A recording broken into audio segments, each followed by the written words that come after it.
Nimafuna ndiyankhule zokhudza chisomo cha Mulungu.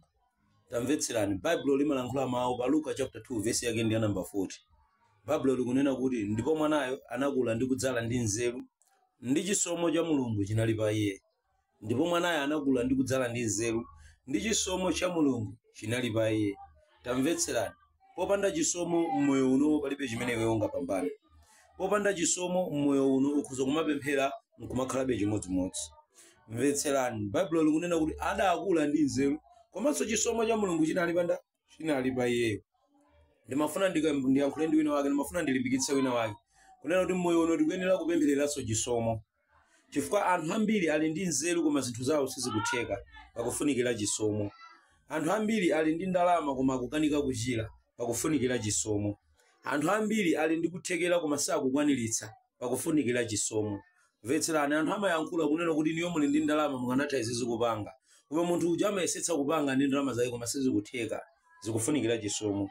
Anthu amanena kuti uli ndi mphamvu ukhoza kukwanitsa kupanga izi, koma munthu uja akazitenga ndi mphamvu zake kuti athamange ayesetsa apange chimene chikunenedwa chicha sizimatheka, zikufunikira chisomo. Muone mmene mawu akubwerera pa Luka chapter 2 verse yake number 40 akunena kuti adali ndi nzeru komanso chisomo cha Mulungu chinali pa iye. Mvetserani, chisomo chimakunyamula munthu nkukakufikitsa pamene dziko lapansi lalephera kukufikitsa. Chisomo chimakunyamula munthu ndikukakufikitsa pamene maphunziro alephera kukufikitsa. Chisomo chimanyamuka ndikukalowa mu mtima mwa bwana wina wake ndikukamusautsa mpaka na iweyo nkukupatsa ntchito. Chisomo chimapangitsa kunena kuti malo amene iweyo wafika opempherera uzilandira angakhala anzako malo osakulandira. Chisomo chimapangitsa kuti ukakumana ndi azitumiki a Mulungu asamavutike kukupempherera fweyo uli ndi chisomo kale, akapempherera zinthu zija ndikumatheka.